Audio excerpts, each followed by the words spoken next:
Bienvenue dans cette nouvelle analyse.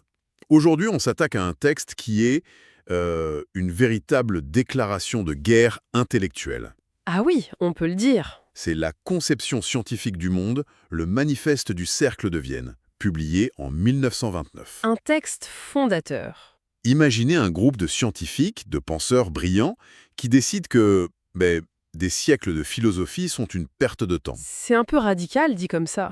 Notre mission, c'est de comprendre qui étaient ces rebelles, quelle était leur arme secrète et pourquoi leur projet de, disons, nettoyer la pensée humaine résonne encore si fort. Pour ça, on va se plonger dans le pamphlet original signé par Hahn, Neurath et Carnap. Et dédié à leur figure centrale, Moritz Schlick. Exactement. Et l'expression déclaration de guerre, je trouve qu'elle est bien choisie. Pour comprendre l'audace du projet, il faut vraiment se replonger dans l'ambiance. On est à Vienne, fin des années 20. Voilà, c'est un carrefour intellectuel bouillonnant. Tout explose, la physique, la psychologie, l'art. Et au milieu de tout ça, il y a ce groupe. Et ce ne sont pas juste des philosophes entre eux. Non, et c'est ça qui est fascinant. Le texte le souligne bien, hein, c'est une équipe interdisciplinaire de rêve. On a des mathématiciens de génie, comme Hans Hahn, le jeune Kurt Gödel. Oui, des physiciens, des sociologues très engagés comme Otto Neurath. Et leur ambition est folle. Jeter la philosophie spéculative et la remplacer par une pensée ultra rigoureuse, ancrée dans les faits et rien que les faits. C'est ça. Et en lisant la préface, il y a un détail que j'ai trouvé génial. On s'attendrait à une grande histoire, un mythe fondateur. Mais en fait, Pas du tout. Ils avouent qu'ils n'avaient même pas conscience d'être un mouvement avant 1929. C'est presque une anecdote, oui. C'est quand leur star, Moritz Schlick, reçoit une offre pour un poste à Bonn. Qu'il a failli accepter. Exactement. Et là, ils se disent « Oups, on ferait peut-être mieux de mettre nos idées sur papier avant que tout le monde se disperse ». Ça en dit long sur leur état d'esprit. Ce n'est pas une secte, c'est une collaboration ouverte, une attitude scientifique fondamentale, comme ils disent. Oui, un véritable laboratoire d'idées. Et ils sont très conscients de leur héritage. Le manifeste retrace leurs racines, les Lumières, l'empirisme, mais surtout le climat de Vienne. Absolument. Ils se réclament de scientifiques qui étaient aussi philosophes, comme Ernst Mach, qui a préparé le terrain pour Einstein, ou Ludwig Boltzmann. Et puis, bien sûr, ils nomment leurs héros contemporains, Einstein pour la logique, Einstein pour la physique, et Ludwig Wittgenstein. Son Tractatus a été une inspiration majeure pour eux. Fondamental. D'accord, alors venons-en à leur plan d'attaque. Leur cible numéro 1 est... Le manifeste est sans pitié. C'est la métaphysique et la théologie. Mais ce qui est radical, ce n'est pas qu'ils disent que les métaphysiciens ont tort. Non, c'est bien plus dévastateur. Absolument.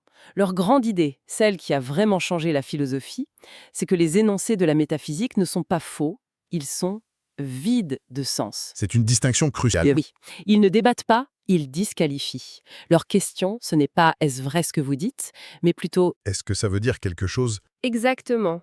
Pour eux, une phrase comme « l'absolu est parfait », ça a la même valeur logique qu'une phrase absurde du type « les idées vertes sans couleur d'orme furieusement C'est grammaticalement correct, mais ». Ça ne décrit rien. Voilà. C'est du bruit qui ressemble à de la pensée. Et leur arme pour faire ce tri, c'est l'analyse logique. Mais comment ça marche concrètement? Leur critère est simple et même brutal. Un énoncé a du sens seulement s'il est, au moins en principe, vérifiable par l'expérience.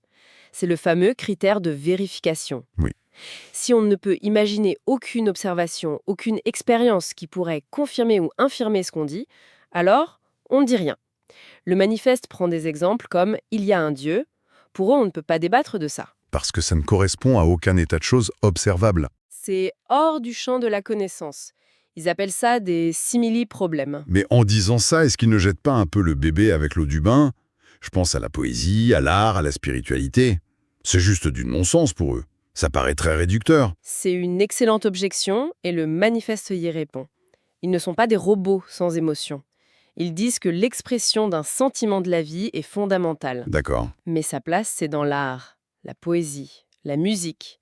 Le problème, c'est le métaphysicien qui se déguise en scientifique. Qui utilise le langage de la théorie pour exprimer une émotion. Voilà, là il triche. Il simule un contenu intellectuel là où il n'y en a pas.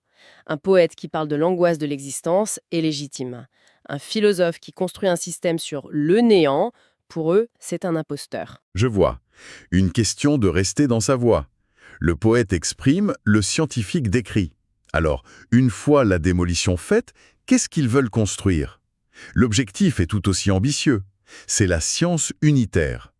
Attention, ça ne veut pas dire une seule super-science qui absorberait tout.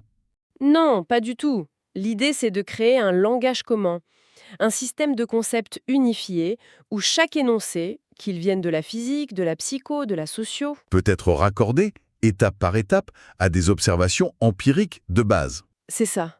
Le rêve d'une science totalement transparente, sans onde d'ombre. Leur message est très optimiste. Il n'y a pas d'énigmes insolubles, seulement des questions mal formulées. La philosophie devient une sorte de service de nettoyage conceptuel pour la science. C'est exactement l'idée. D'accord. Et ce projet repose sur des piliers très clairs que le manifeste résume. Oui, et c'est d'une simplicité redoutable. Tout tient en 2 points. Primo, être empiriste et positiviste. La seule source de connaissance, c'est l'expérience. Point. Voilà. Secondo, utiliser une méthode précise, l'analyse logique, héritée de Russell. C'est ce cocktail qui fait toute leur originalité. Et c'est là qu'ils s'attaquent à un monument, Kant et ses fameux jugements synthétiques a priori. Ah, le boss final de la philosophie de l'époque.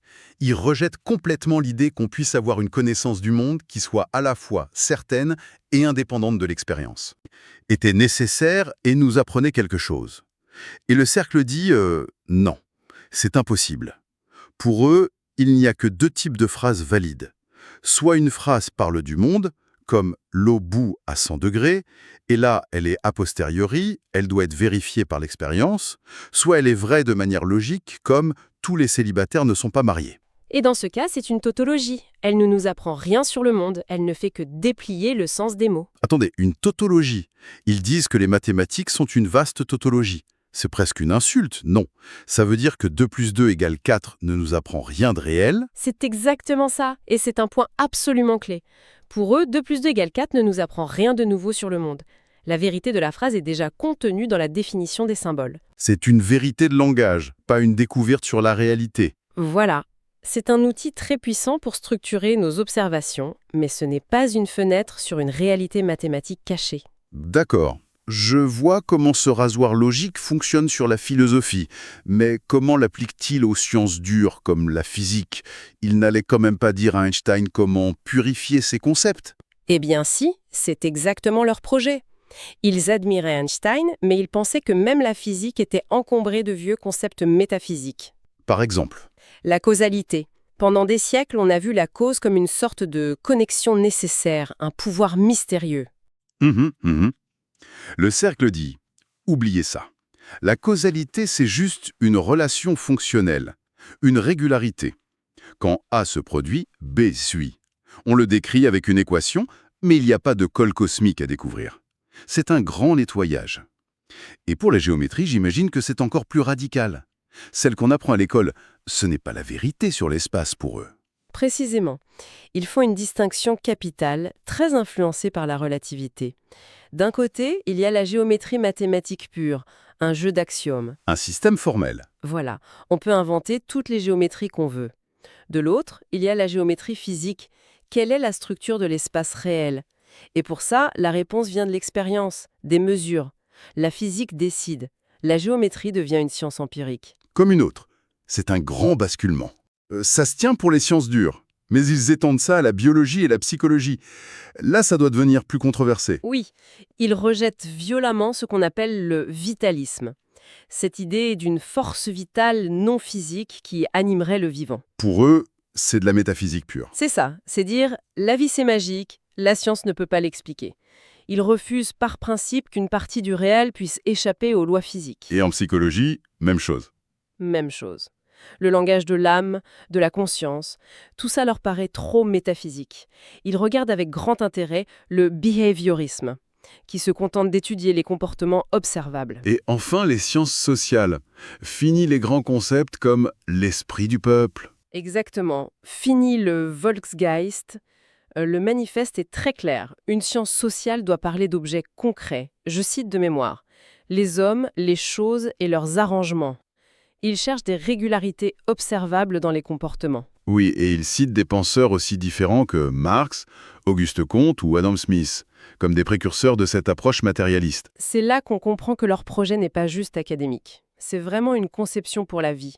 Ils créent même l'association Ernst Mach pour le grand public. Oui, et c'est un point essentiel. Ils veulent forger les outils intellectuels de l'empirisme moderne. Ils sont convaincus que cette pensée claire, logique, est la seule façon d'organiser rationnellement la vie, privée et publique. La Lebensgestaltung, la mise en forme de la vie. C'est ça. Ce mot Lebensgestaltung, ça sonne un peu lourd. Ça veut dire quoi en pratique? C'est un plan pour une société parfaitement rationnelle? C'est la deuxième option, sans aucun doute. Le manifeste fait un lien direct entre leur philosophie et un projet social très progressiste. Ah oui, Il dit que les efforts pour réorganiser les relations économiques et sociales, unifier l'humanité, rénover l'école, sont intimement liés à la conception scientifique du monde. il y a donc une dimension politique très forte. Très forte. Ils se voient comme des combattants pour la modernité contre les forces du passé qu'ils associent à la métaphysique. C'est un véritable combat donc. D'un côté, l'étonnant du passé, de l'autre, eux, tournés vers les temps nouveaux. Complètement. Ils se voient comme l'avant-garde d'une nouvelle ère. Et ils pensent que l'histoire est de leur côté. Cette pensée claire et logique, disent-ils, est en phase avec le monde moderne, l'industrie, la technique. Une pensée pour un monde désenchanté. Voilà. La conclusion du manifeste est d'un optimisme incroyable, presque lyrique. La conception scientifique du monde sert la vie et la vie la reçoit. C'est une philosophie pour l'action. Donc, si on résume, le manifeste du Cercle de Vienne, c'est bien plus qu'un simple texte de philosophie. Bien plus. C'est un appel aux armes, une révolution de l'esprit. Tout basé sur l'expérience, tout clarifié par la logique, pour unifier la science et bâtir une société plus rationnelle.